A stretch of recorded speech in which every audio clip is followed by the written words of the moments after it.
The Spin-off Podcast Network. Are you making the most of your KiwiSaver investment? Generate is an award-winning KiwiSaver provider with a track record of strong long-term performance. Making a smart decision now could add tens of thousands of dollars by the time you reach retirement. Book a no-obligation chat with a Generate KiwiSaver advisor today at generatekiwisaver.co.nz/get-advice. A copy of the product disclosure statement is available at generatekiwisaver.co.nz. The issuer of the scheme is Generate Investment Management Limited, and of course, past performance does not guarantee future returns. I'm Toby Manhire, and this is Juggernaut, the story of the Fourth Labour Government, a podcast in 6 parts. Doesn't give my opponents much time to run up to an election, does it? This nation is at risk. What do you think you're up to now, you perverted little liar? I could smell the uranium on it as you lean towards it. The most radical overhaul in the history of New Zealand's administration. Juggernaut, the story of the Fourth Labour Government, made with the support of New Zealand On Air. Listen now on The Spin-off or wherever you get your podcasts.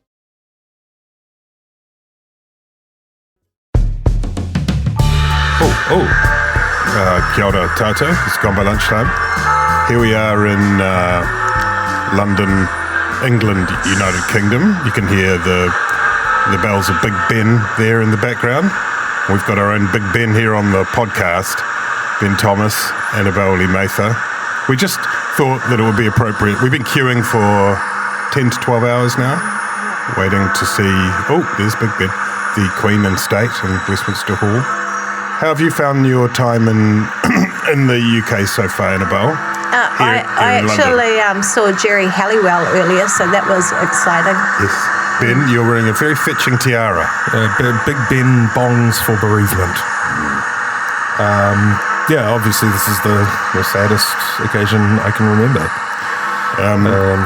I'll just turn down Big Ben there. Annabelle, thoughts and feelings on the death of the Queen? Thoughts and feelings on the death of the Queen. I have made an effort since her passing not to openly express my thoughts and feelings on the passing of the Queen, out of respect for her whānau and the people of England who are mourning their rangatira, and also out of respect for Māori and other Indigenous people who have suffered at the hands of all sorts of horrors that came about as a result of the monarchy and colonialism. Oh, And you're going to continue that? Her tongue is very much being bitten at this point. What sort of things haven't you said?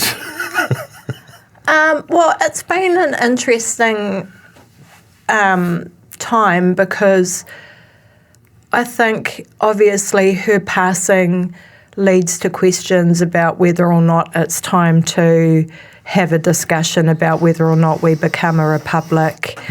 And the views of Māori, and quite often in the media it tends to be portrayed that there's just this one homogenous view that Māori hold about whether or not we should have a republic. And but the views of Māori are as complex and diverse as Pākehā. So there are some Māori whose whānau may have had a relationship with the monarchy, just through their own iwi relationships and, royal tours and that sort of stuff, who are genuinely sad about her passing, and, see having her as head of state is a good thing. There's other Māori that feel that, if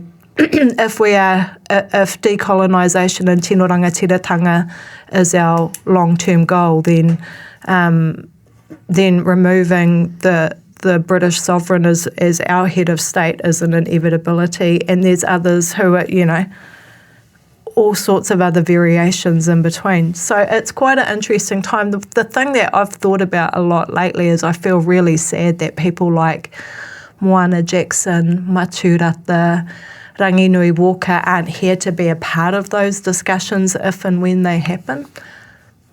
Ben? Look, I like a bit of ceremony. I like royal weddings when they come out sort of decked out in antlers and checked evening suits with gigantic top hats and things.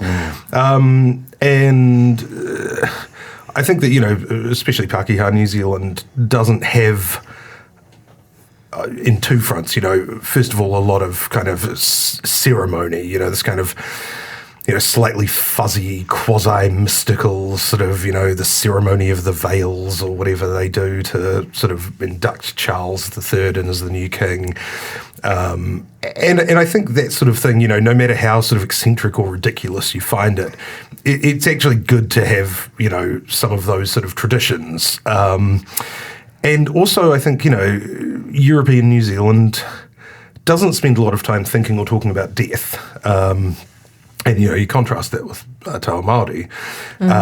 And, I think it is, I think it is good that, even if it's only once every 70 years or so, we take a bit of time to actually, mark the passing of somebody who, holds, the head of, held the office of the head of state of New Zealand for 70 years. Whatever you think of the person, it's sort of irrelevant who the person is. But, if there's any kind of office that would demand that kind of, public recognition in terms of the passing, there will be that one. And, I think there's no harm in us sort of just spending a bit of time thinking about death and collective grief. And I really enjoy the pomp and ceremony as well. And did you see the goat? I didn't see the goat. Like with this coat of arms like draped around, and I was like, is he dressed up for the funeral, or is this just like a very fancy goat that we don't normally get to see? There was also the bees, the official telling of the bees, that the bees have to be formally notified that there is a new monarch. That they are now in the service of King Charles. That was good. Did you see the Daily Mail's cloud coverage? Yes. They published a series of clouds that readers had seen and detected in those cloud formations the visage of Her Majesty Queen Elizabeth II. In fact, they were just clouds, almost all of them. No, there was the one that was the Queen wearing her crown with angel wings. To me, it looked a bit more like a weird sort of voodoo doll made by a disturbed child. Yeah, like a terrifying. But there was definitely something in the cloud. It was definitely some kind of portent. The other thing I think it's important to say is that a lot of people come out with their memories of meeting the Queen, and some of them have been who was that old courier who was like, I don't remember what we said, but there were nice cucumber sandwiches, and I was like, I want to hear more. And no one can fact check these stories, so it's a great time to tell everyone your story of meeting. That we went rollerblading through the East End of London. It was amazing. Who's gonna tell the lie? Right? I pulled her out of a geyser at Hell's Gate. What about the holiday? A public holiday has been declared. Is that that was a sort of brief passing controversy and some opposed it, but really it's just a little day off. What will you be doing, Ben, on the day off? Well, I'll be grieving. Right, yes. I'll be grieving and I'll be remembering. Annabelle? I'll be like chilling. Can I? And probably, is there, the day of the holiday, which is the 26th? Yeah. Which is actually the day after the anniversary of my Toa's passing. Oh. Is there anything on that day? Like, is there going to be interesting ceremonies to watch on the TV? Is it all done and dusted? It was by South then? Canterbury anniversary day, so they've probably got some stuff lined up. Like there'll probably be some market days. They'll have a goat of some sort. Might be a raffle, whether it's an upper class one or not. Can I tell you? I've got this information from Vanity Fair, so I think it's fine. This is what the Queen apparently, and she's not here to deny it, had 4 drinks a day. Shortly before lunch, a gin and dubonnet, did I say how you pronounce it? With a slice of lemon and a lot of ice. That's before lunch, so we could do that on the holiday. Then, during lunch, she'll have a piece of chocolate and a glass of wine at the end of the meal. Yeah. She was quite a boozy little auntie, wasn't she? Also at lunch, the Queen drinks a dry gin martini. Wait, according to her cousin Mate Rhodes. 3 drinks. She's got three drinks on board. Three. She's preloading for the engagement. This looks bad for Sean Fitzpatrick, who was on the TV telling everyone that she said that you don't drink gin and tonics before 6:30. Really? Okay. Well, who to believe? Former All Black captain or Vanity Fair? Her final drink of the day? Yeah. So that's it. And then she's just like, presumably she has a nice sleep. That carries her over. that tides her through the afternoon audiences. Or she's just got a stash of like tall cans of Tennent's or Stella Artois under her bed that she goes and has. And then before she goes to sleep, a glass of champagne. Oh, yum. I mean, I'm just saying that would be something that we could all do together on the holiday. What about Jacinda Ardern has gone to the UK? She's in London now. Yeah. She's behind us in the queue. We hopped the first plane. Didn't wait for press conferences or parliamentary approval. That's what we did. I was here with a pup tent. I guess just in terms of the kind of, she'd rather the Queen didn't die. I think that's fair to say. That's bad, dying. But she probably would also prefer to be at home at this point. She's got to go to New York to the General Assembly shortly too. It's not a great time to be abroad, is it? Well, the thing is, I think Tony Wall, the Stuff journalist, tweeted this. He said, he was like, ever since I started in journalism, every news organisation has been planning for the death of the Queen, and they're making sure they get their money's worth now. Yeah. And it's sort of the same with government. There massive plans for, what happens in the event of the death of the Queen, have been in place for, decades now. And it's almost sort of at the point where, because of just the affliction of time, the actual level of sort of grief and unsettlement in the populace is probably much lower than they anticipated back in the 80s or 90s. But it's sort of like, well, we've got all these plans. So, and then Albanese went first in Australia and was like, well, we'll have a public holiday because everyone's so upset. And so then New Zealand kind of sort of had to. Yeah. And it's sort of like, in order for you to all get through this difficult time, we're giving you a day off. And everyone's sort of like, but yeah, it sort of seems like, it's not going through the motions, but it's definitely sort of, maybe a bit of a sunk cost that's happening right now. I don't think it's that big a deal, is it? It might be a little bit of annoyance because Auntie's probably got other stuff that she wants to get on with, but I think most people, know that for an occasion like this, our Prime Minister needs to be present. I think we like seeing her on the world stage. She always performs well. I think that if she didn't go, it'd be all about, Jacinda Ardern snubs the, No, she couldn't do that. She got to be solemn. That suits her. Yeah. She does a good solemn vibe. So I don't think it's. And Annabelle, a big deal. you touched on this, but it's sort of these things come in different waves, and of course people are respectful for a while, and there's that's good and right and proper. The conversation has turned a bit, and will continue to turn to the question of whether or not there is an appetite to move to a republic. Yeah. And do you think people have the appetite for that conversation? I mean, everyone's been quite respectful to Charles at the moment, and that's nice. I think most people are kind of interested, not most people, I think people in general are somewhat interested in the discussion of a republic. I don't think any politician, National, Labour, Greens or otherwise, necessarily has a burning desire to spend their political capital driving that argument. I mean, her death, there's sort of two things to look at. One is, her as the head of state in the UK. And I've been reflecting about this a lot over the last few days. And I come from a family who is staunch anti-monarchist. My grandfather, who was raised in the East End, in particular, couldn't stand the royal family. Having seen what's happened in the US over the last few years and, building to the insurrection in Washington, I have to say that I now see the value in having a non-politically appointed head of state, someone who is a moderating influence, in the leadership realm, someone who can be an adjudicator for fairness, someone who's not constantly out there opining, someone who can use their soft skills. That's Ben, not me, everyone.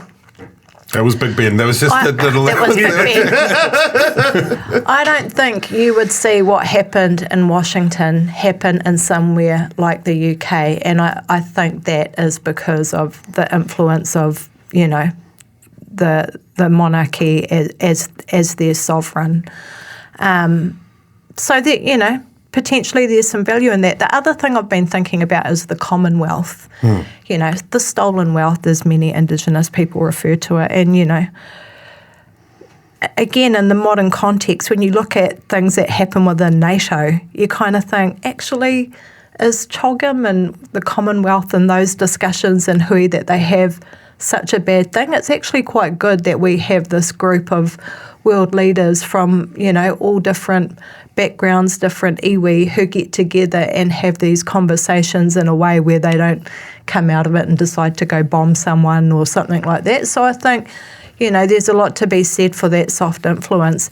In terms of the Republic, I think that there's not a burning desire for people to start driving that discussion, but I think, you know, certainly amongst Māori, those discussions have been going on for a long time with things like Matike Mai, which was being considered run by Moana Jackson, along with Margaret Mutu and others that were looking at our constitutional arrangements. I think there's always going to be a fear that if we walk away from, you know, if we move to a republic, what's the place of the treaty going to be in it? Is it going to be given the mana that it what's should? The crown? Then on the flip side, you have other Māori who believe that when we severed ties with the Privy Council, any real benefit that we got out of being a part of, you know, what do you call it, the Commonwealth was really lost to us, you know, in a practical sense. So what's the point of having that relationship? So there's some really interesting discussions to be had. Will anything come of it? Certainly not in the very near future. Ben, Annabelle's right, isn't she, that there is this, it's become de rigueur or very familiar for political leaders in New Zealand and Australia and probably elsewhere to say, yeah, I think a republic is inevitable. Yeah. But not on my watch. Well, yeah. When you It's look what happened with so the fucking let's not flag, sweat it. Yeah. you know, like, would you want to be the one, you know, you'd have to have, I mean, Keating had a particular kind of fire in his belly in Australia, but generally it doesn't seem like pragmatically a sort of super big vote winner, unless... You could argue too, like Helen Clark, when she got rid of the knighthoods and that was her starting to sever those ties, and the next government came in, we all came back, and everyone was like, yeah, I'm going to have a knighthood. I guess the thing that could be different is that the Queen has been a paragon of dignity and lack of intervention, and yes, Charles has said he'll do the same, but can he resist just sticking, you know, events happen that change people's level of enthusiasm for what would be such a big change. Look, would it be a disaster if Liz Truss, just off her own bat, decided to improve regulation of fountain pen manufacture in Britain? Uncle! Wouldn't that be fine for everybody, whether or not it benefited King Charles III? Uncle, you know, I was thinking, we've been your treaty partners for so long, like, we could have given you a Bic pen. We know about this stuff. Aotearoa Howard Morrison, you know, like, he would have hooked you guys up. Yeah, but, you know, when, you do treaty signings and stuff, often you'd have commemorative pens for the day. Right. You know, and there'd be, you know, these fancy fountain pens or whatever. Yes. And it could be that, you know, Charles had those made, but sort of like 30 or 40 years ago. So now they're just all sort of gluggy and, you know, they've been sitting in state. I do. When I said there could be something that happens in an event, what I specifically was thinking of was Charles getting the wrong end of the stick on the pen being mightier than the sword and like just randomly stabbing courtiers and staff with a big fountain pen. Yeah, look, I think that the paradox of the royals is that essentially they don't really have any power. They do have to act on the advice of the Prime Minister, and ultimately, you know, they have the power to sort of, you know, sack the Prime Minister if there's sort of confusion, or we get into what, you know, we always call a constitutional crisis, the sort of there be dragons kind of map of a democracy, or part of the map of democracy. And so it's this sort of reserve power. In my column today on stuff.co.nz, I called it, the sort of the equivalent of carrying around the nuclear codes of a Westminster democracy, and with the idea that it will never be used. And so, the kind of paradox of the head of state that we have as part of the monarchy is the person who has the ultimate sort of power, but can't use it and can't do anything with it, and just sort of spends their days going to school prize givings and ribbon cuttings and shaking hands and kissing babies and flinging fountain pens across the room, checking in on the goats and the bees. And when I think about it, obviously, these people don't face like lives of huge hardship or anything. But, it's not exactly, when we sort of think, oh, they're so wealthy and they're so privileged. But if you think about them in comparison with other people that we think of as very wealthy, they can't fill like a swimming pool with champagne. They can't, have That's a shame. They can't be like John Legend and have a party at their house based on Squid Game. Sure? With, Maybe. Instead, they just have, if they get dressed up, it's not go to the Met Gala. It's to just go and see a bunch of people waving little flags. That's true. There's no joy to it. But monarchy in general around the world are the exemplars of that sort of behaviour in the annals of history, aren't they? So I think it does signify something that is still pretty weird to have a hereditary monarchy, particularly when you're a country on the other side of the world. It is strange, but imagine if you sort of, like, let's say you think it's a workable system, which I actually think it is. I think it's best that sort of power, that sort of backstop power, you sort of think, well, who would you have doing that? You don't necessarily want to recruit from the ranks of somebody who's had an extremely successful political or legal or business career, because they'll have their own sort of ideas about what might be a constitutional crisis or what might be the best thing to, You want someone incubated in the traditions of this weird anomaly. It's a very special skill set that ideally they'll never use, and so why not have somebody who's basically been raised in a sort of butterfly display case, with this sort of, very sort of specialised sense of duty and responsibility kind of inculcated into them. Because if you took advertisements to be the royal family, how many of the sort of people that we think of as extremely competent or successful or rich or wise would actually want to do that and would want to subject their families to, hourly scrutiny, would want the rest, would want to sign up for 70 years of sitting at the front during prize givings and formal dinners and acting interested. Oh, excuse me, if you're getting served gin and tonics at lunch and a red wine with a champagne chaser, I'm availed, yeah. Okay, very good. Listen, just while we've inched forward in the queue to visit the Queen in her lead-lined coffin in Westminster Hall, a couple of announcements.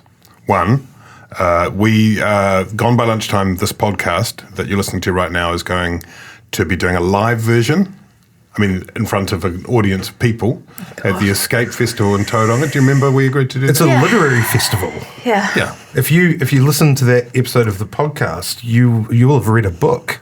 It's the same. Is it? Vibes. Well, you can actually come to it if you would like. It's in Tauranga. That's like writing a book. It's on October the 16th.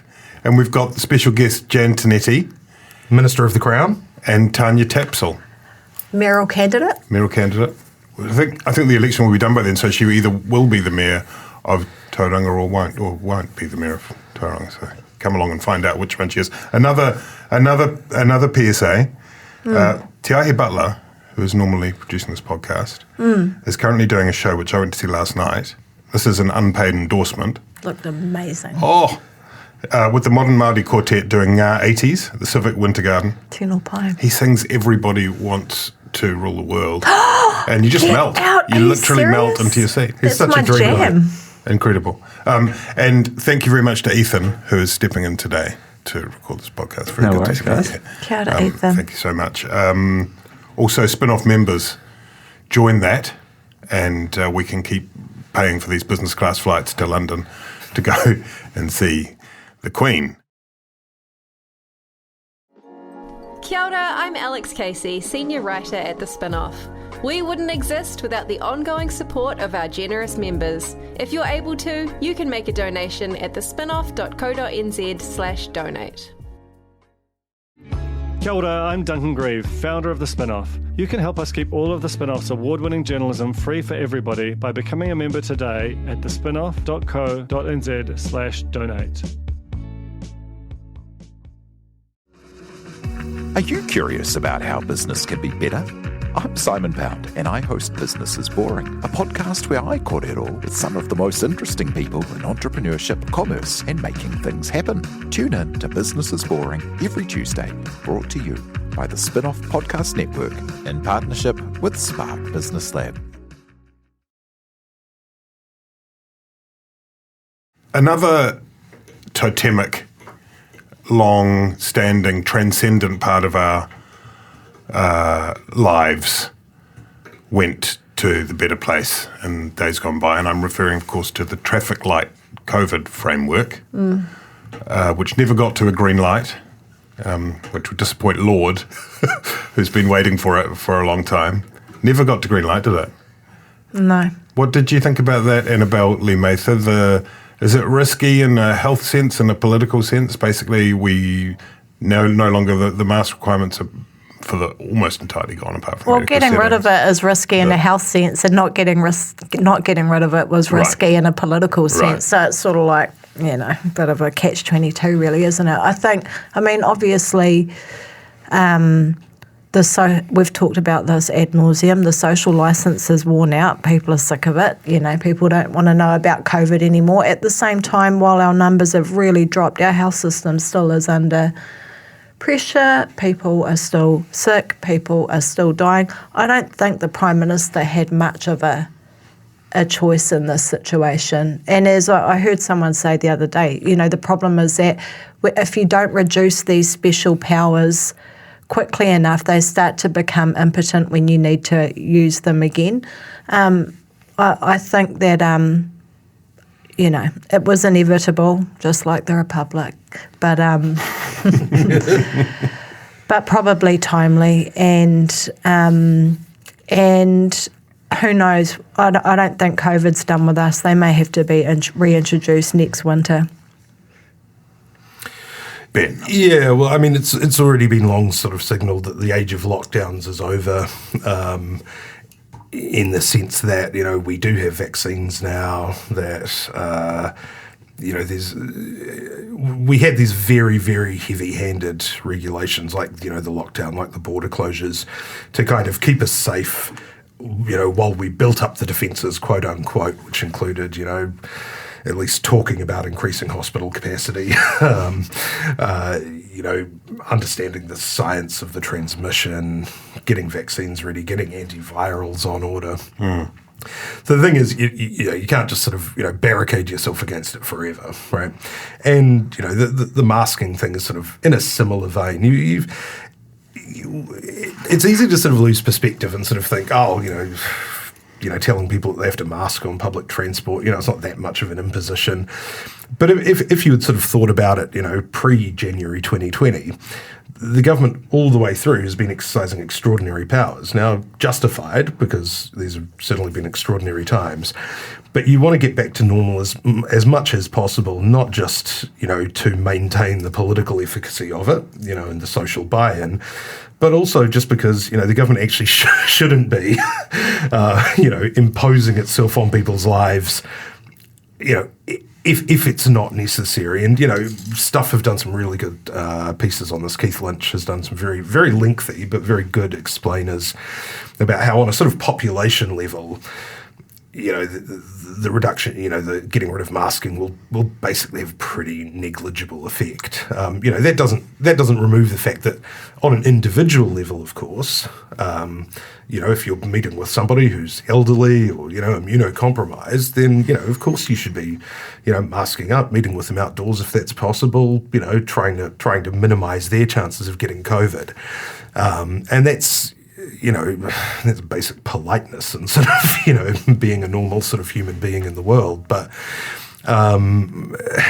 you do want to sort of get away from this, just in terms of the exercise power. He brings up a whole bunch of other issues as well, which is, in law school where you learn about the sort of reserve powers of the regent and the head of state. You also get asked these questions like, is a law that no one observes an actual law? Is it valid? Can it be relied on if no one's ever observed it? And while in central Auckland, when I went to the supermarket, people are still wearing masks a lot of the time. There was certainly very high uptake in the last few weeks. But service stations, dairies that I went to, no one was wearing masks. And you sort of and outside Auckland, and outside Wellington, in small towns, basically, hasn't been a live issue for a long time. So, there is this sort of reality there of do you have laws on the book that are just sort of not observed, and from a political point of view, I think. Not just beyond sort of people's frustration with masking, but I think that the government really wants to get away from, and has since the beginning of the year, has wanted to get away from the position where it's Jacinda Ardern, the Prime Minister, telling you what's happening with COVID, to COVID is something that's happening in the community and we've got the Ministry of Health dealing with that, and Jacinda Ardern's telling you all the good news about the day off and that sort of stuff. One of the things I'm really intrigued by that we're going to, is going to be playing out over the next few years is how COVID has changed the social license between employers and employees and expectations around working from home and all of that stuff. And again, it becomes important with the changing of the traffic light system, but also now that we've moved into this era where working from home is normalised and people's expectations have changed, that they should be able to, as of right, given that they were forced to when it was, worked for the employer. But also what happens when, if you do have an employer who allows people to go work in the regions and stuff, and you get this influx of people moving to the provinces, and because they're employed and they've got money and stuff, they then go in and buy up housing and take up rental homes and that. So what impacts do they have on the communities that are already there? And then, things like, obviously that's going to be great in the long term to have skilled people there, and, maybe in 20 years' time we'll see those economies starting to lift up, but the immediate impacts could potentially be quite negative as well, and how are we planning for that? And similarly, with ACC and long COVID and all of those sorts of things, what's going to happen there? And my fear is, because, it's well documented that Māori get a really rough deal from ACC, less care, less entitlements, all of that sort of stuff. How are Māori going to be, employees going to be affected when it comes to accessing support for long COVID? We are reaching the end of this podcast and still 9 hours to go in the queue. Just very quickly, James Shaw has been re-elected as the leader of the Labour Party. The Labour Party, that would be news. That's exciting. I didn't even know he was running. Of the Green Party against reopen nominations. Resoundingly. We'll have forgotten about this presumably within a year or 10 minutes. Is it a big thing?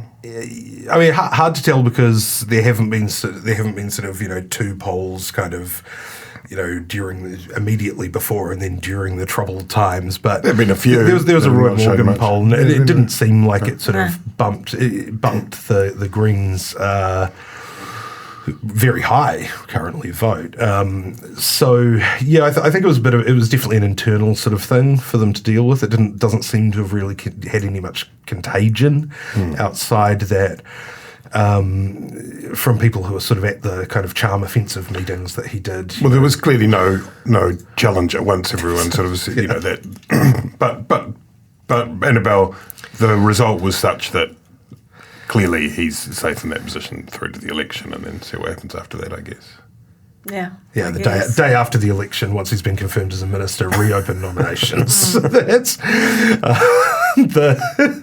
And part of his part of his recommunication, I think, with the membership was just sort of letting people know, because I think a lot of people who are in Parliament and the day-to-day grind, and especially being a minister, there's a lot of stuff happening that you think is obvious because it's you're dealing with it every day for hours, that your members and your voters don't know anything about. So they don't know about the gains that you're making. Most people, even activists, even involved activists within parties, are actually, relatively poorly informed about, the whole gamut of, the work that you're doing. And that's because you're the one who's in a position to tell them. And so I think it's a good reminder, not just to James, but to actually all of the parties, to let their supporters know what they're doing in government. The Māori Party was terrible at this when they were when they were a support party to National. They would sort of come in and complain and sort of say, we're getting destroyed by our supporters. We go to the marae and they're telling us what a bad job we're doing.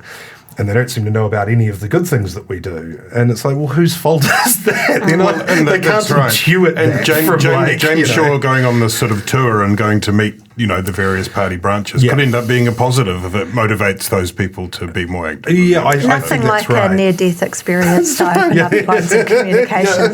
Speaking of which, there's the bells again. It's been great to come to you live from London. We'll be heading back after the festivities to New Zealand. Ka kite anō. Thanks, Annabelle. Thanks, Ben. And thank you very much, Ethan.